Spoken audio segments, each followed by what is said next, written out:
76મા પ્રજાસત્તાક પર્વની ઉજવણી દેશભરની અંદર થવાની છે। દિલ્હીમાં પણ વિશેષ પરેડ જે છે તે દર વર્ષે યોજાતી હોય છે અને આ વખતે સ્પેશિયલ ગેસ્ટ તરીકે ધોળકા તાલુકાના કેલિયાવાસણા ગામના સરપંચ હિરલબેન જે છે તેમને સ્પેશિયલ ગેસ્ટ તરીકે ઇન્વાઇટ કરવામાં આવે છે। આપણી સાથે તેમની સાથે વાત કરીશું।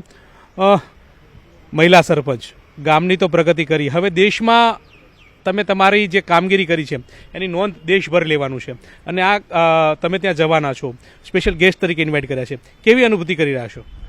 સાચું કહું તો ખૂબ જ આનંદ અને ઉત્સાહની અનુભૂતિ થઈ રહી છે, કારણ કે બહુ નાના હતા ત્યારે એવું જોયું હોય, દિલ્હીની પરેડ જોતા હોય અને મનમાં ઉત્સાહ હોય અને પાછું સ્વતંત્રતા દિવસ અને ગણતંત્ર દિવસની જ્યારે પરેડ ચાલતી હોય ત્યારે આપણામાં દેશભક્તિની એક લાગણી અલગથી હોય અને ક્યારે વિચાર્યું નહોતું કે આવો મોકો મને પણ મળશે। એટલે હું મારી જાતને બહુ ગૌરવશાળી અને ભાગ્યશાળી માનું છું અને હું સરકારશ્રીનો ખૂબ ખૂબ આભાર વ્યક્ત કરું છું। મહિલા સરપંચ તરીકે તમે કેવા પ્રકારની કામગીરી કરી કે જે કામગીરીની તમારી નોંધ લેવાઈ છે અને હવે દિલ્હી સુધી આ નોંધની ચર્ચા થઈ?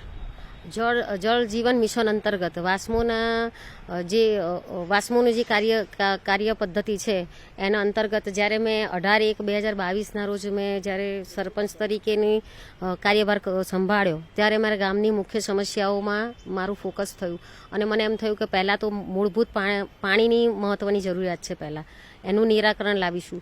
તો જેટલી પણ ગામમાં જર્જરિત પીવાના પાણીની લાઈનો હતી એ જ બદલવાની જરૂરિયાત હતી, તેમજ ગામમાં એક પણ ઓવરહેડ ટાંકી નહોતી, તો એની પણ જરૂરિયાત હોય, કારણ કે જ્યારે બોર બગડે અથવા તો મોટર બગડે ત્યારે 2-3 દિવસ જ્યાં સુધી નવી મોટર ના ઉતરે ત્યાં સુધી એ સમસ્યા રહે કે પાણી ના મળે લોકોને।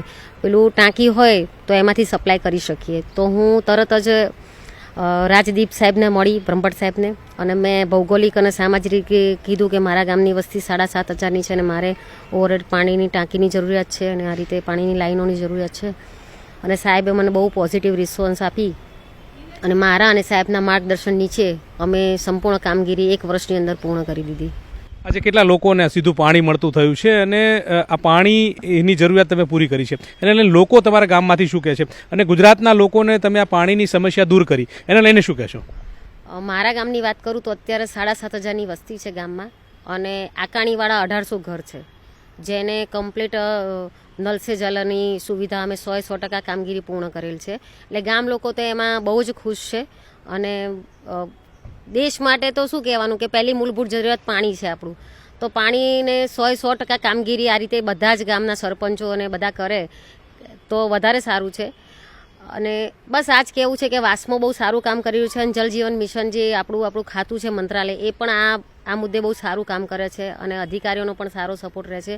તો તમે બધા જ આ રીતે આ મંત્રાલયનો સંપર્ક કરી અને પોતાના ગામમાં આ સમસ્યા જે પાણીને લગતી હોય એની રજૂઆત કરી એનો યોગ્ય નિકાલ લાવો। હવે શું ફોકસ છે એક મહિલા સરપંચ તરીકે? ગામની કઈ જરૂરિયાતો એવી છે કે જે પૂરી કરવી છે? એક મહિલા સરપંચની વાત કરીએ તો મેં પાણીની લાઈનનું જે કામ હતું એ પાણીની સમસ્યાનું નિવારણ કર્યું છે। ગટર વ્યવસ્થા પણ 100% અંડરગ્રાઉન્ડ છે અમારા ગામમાં કરી છે। હવે મારું ફોકસ અત્યારની હું સમસ્યા ગણું ને તો પર્યાવરણ છે। તો હું અત્યારે જોઉં છું કે વેધર બહુ જ ચેન્જ થઈ રહ્યું છે અને ક્લાઇમેટમાં આખું વધારે પડતા ચેન્જીસ છે, તો હવે વૃક્ષારોપણ પર વધારે ધ્યાન આપીશું અને એના માટે આગામી મારો સંકલ્પ છે કે એક દીકરીના જન્મ પાછળ 111 ઝાડ વાવવાનો સંકલ્પ છે। એટલે એ પ્રોજેક્ટને અમે હાથ ધરવાના છીએ આ એપ્રિલ મહિનામાં જ। અન્ય એવા કયા કયા કામો જે છે કે જે તમારે હજુ કરવા છે અને જેને લઈને ગામની કાયાપલટ કરવી છે?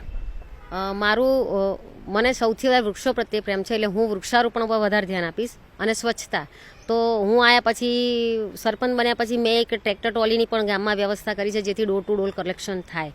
તો ગામમાં સ્વચ્છતા પર પણ વધારે ધ્યાન આપીશું, કારણ કે અત્યારે તમે જોઈએ તો જ્યાં જુઓ ત્યાં પ્લાસ્ટિક ને કાગળ ને બહુ જ ગંદકી પ્લાસ્ટિકથી થઈ રહી છે। તો લોકોને પણ હું એવું કહું છું કે તમે બને એટલો પ્લાસ્ટિકનો યુઝ ઓછો કરો, કારણ કે એનાથી બધા જ બહુ જ પ્રોબ્લેમ ઇસ્યુ થાય છે। ગંદકી તો દેખાય છે પણ હેલ્થને લગતા પણ પ્રોબ્લેમ થાય છે।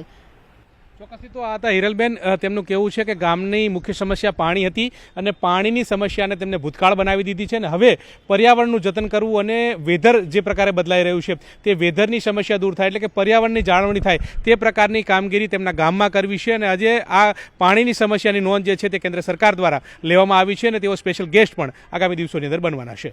હરીશ શર્મા સાથે ગૌતમ શ્રીમાળી, ન્યૂઝ 18 ગુજરાતી।